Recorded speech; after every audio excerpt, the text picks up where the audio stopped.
So, what to do before you go in for your asylum interview? If you're watching this video, you're probably in Germany. Maybe you're thinking about going in for your asylum interview. Or then again, maybe you're watching this video from abroad, from outside of Germany, and you're thinking, oh, perhaps I don't need to watch this video. Well, you never know. In the future, perhaps you might find yourself in Germany, and for some reason, you might want to claim asylum, or you might have someone that about to go in for the asylum interview, or perhaps in the future you might bump into someone that's about to go in for the asylum interview. You never know. So this video will be focusing on people that are perhaps in Germany about to go in for the asylum interview, what you need to do to increase your chances to getting the outcome that you want.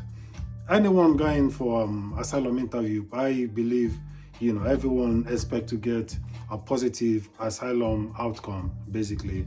You know what I mean? So this video will be focusing on the things you need to do, how to best prepare yourself before you go in for your asylum interview. Right now, before you go in for your asylum interview, you see your story, the story you're going to give them at the asylum interview.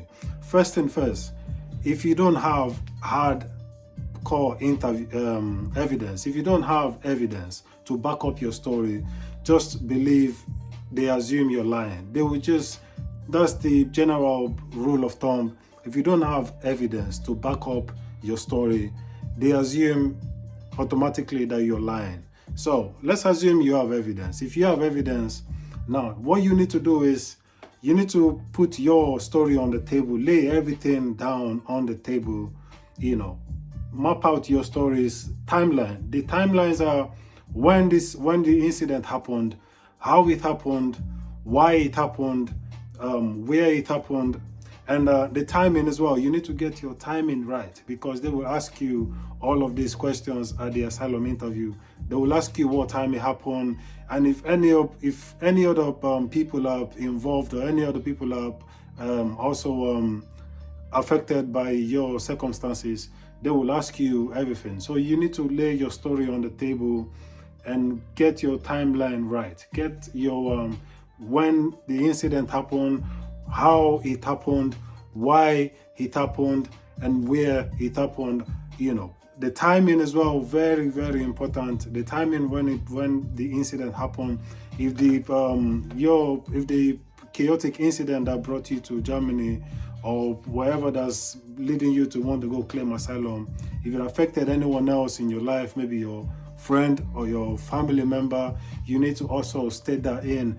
And the whereabouts of this family member or friends that your chaotic situation affected, you need to know where they are in the world right now. And perhaps if you have their contact as well, you need to decide if you're also going to give the contact to them. But you need to be aware of all these things, because they're going to ask you all these questions, right? Before you go in for your asylum interview, you see the way these questions are conducted in the interview. They would put you in a situation whereby they ask you a question, and then they ask you a totally different question to take your attention away from the question that they just asked you, and then they ask you a similar question down the line on the interview, just to see if you contradict yourself. What I mean is, say during the course of the interview, they ask you a question. Now this question is, oh, you said you was this group of mob, they attacked you in your home, they entered your home forcefully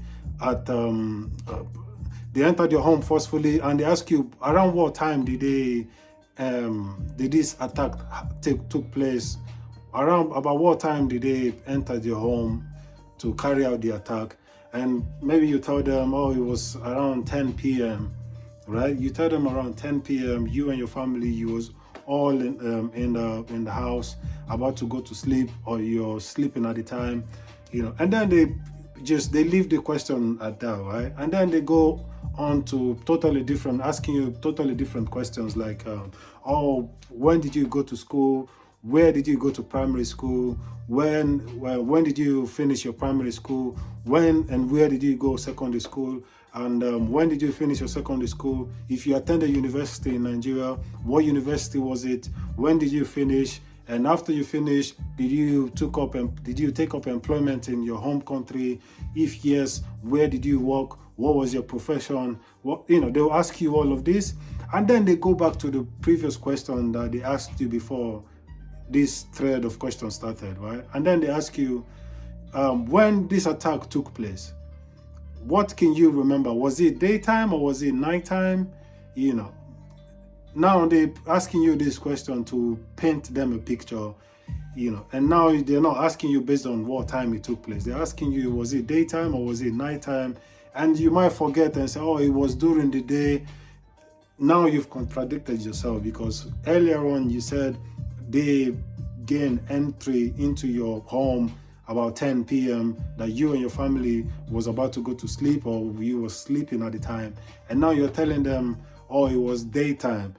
You've forgotten. Questions like this, they can ask you questions like this to see if you would contradict yourself. So that's why I said you should lay all your stories on the table before you go in for your asylum interview.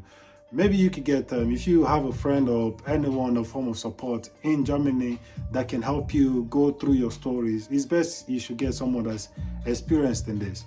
You lay your story on the table and see where, one answer or one story timeline might contradict another one. So you need to get your stories right, especially if you don't have black and white evidence to give to them.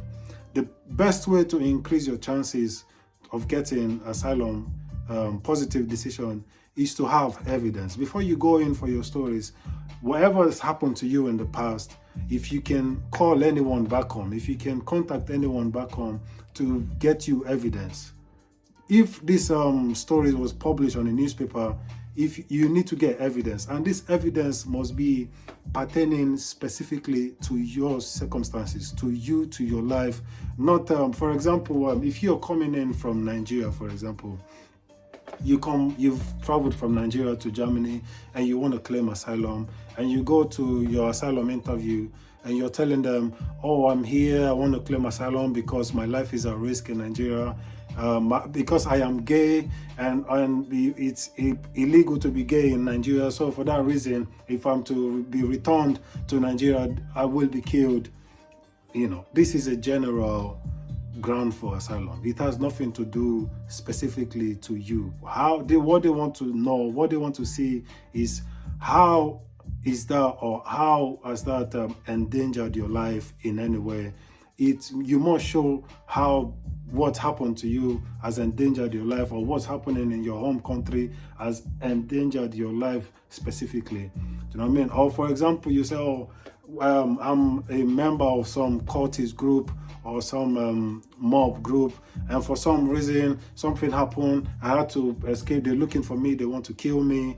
You know what I mean? Okay, fair enough. You see, these people, they really, really know about Nigeria. They know what's going on in Nigeria. They know the political climate in Nigeria. They know the economic climate in Nigeria. They know everything.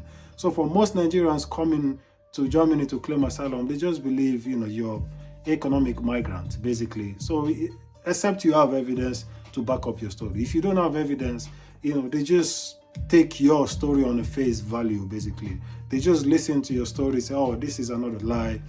But at least the least you can do, if you don't have evidence, is to get your timeline right, to get your story right. Do not contradict yourself in any way, on any level. Do not contradict yourself. Get your story right.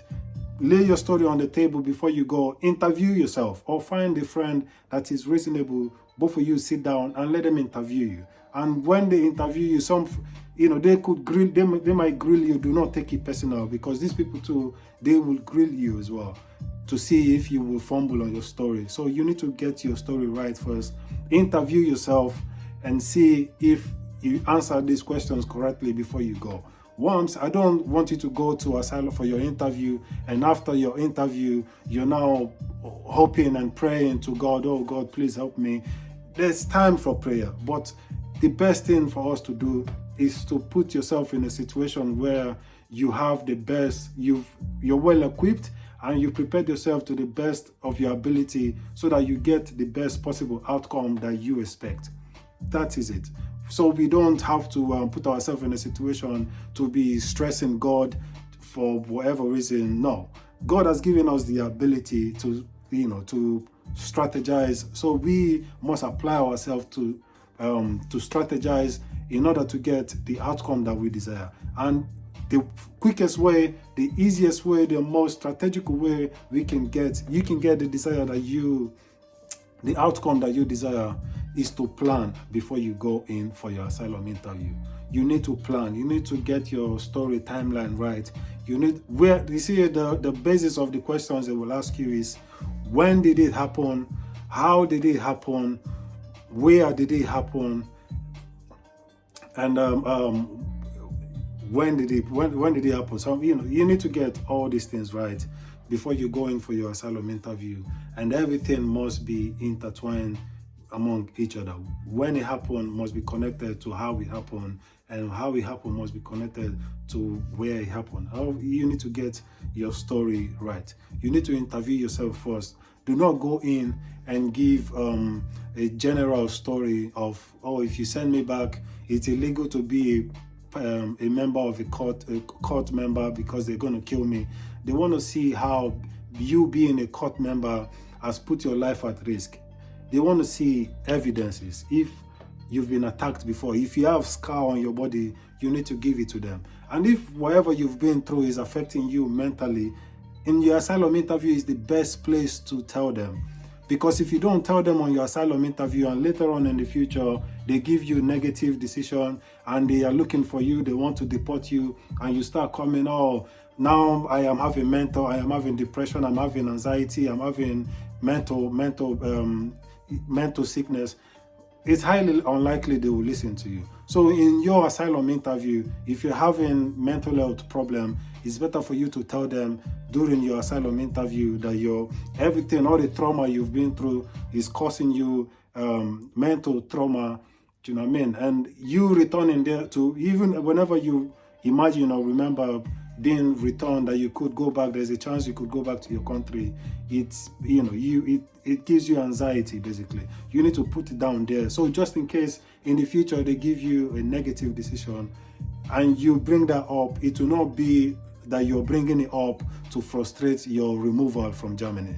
They will see that, okay, yes, you stated this in your asylum interview, so it's easier that way, because that can even create a totally new ground for you to stay in Germany in the future. That you're having mental health problem can be a totally new ground for you to stay in Germany. But during your first asylum interview, you need to let them know if you have this problem. And in the next video, I'm going to talk about what you need to do after your asylum interview. I was hoping to, have this video done in 7-8 minutes, but it's well over beyond that. I'll leave this video here, and in the next video, we'll talk about what to do after your asylum interview. Because you see, this Germany, I need you to succeed. When you succeed, I need you to get a job, you succeed, you get your documents, you are able to work, you work in Germany, you save money, and you come talk to me, and we talk about real estate. And then we can talk about real estate, and we can get you into real estate, and you can build wealth in Germany. I'll see you in the next video, man. Have a nice one. Take care.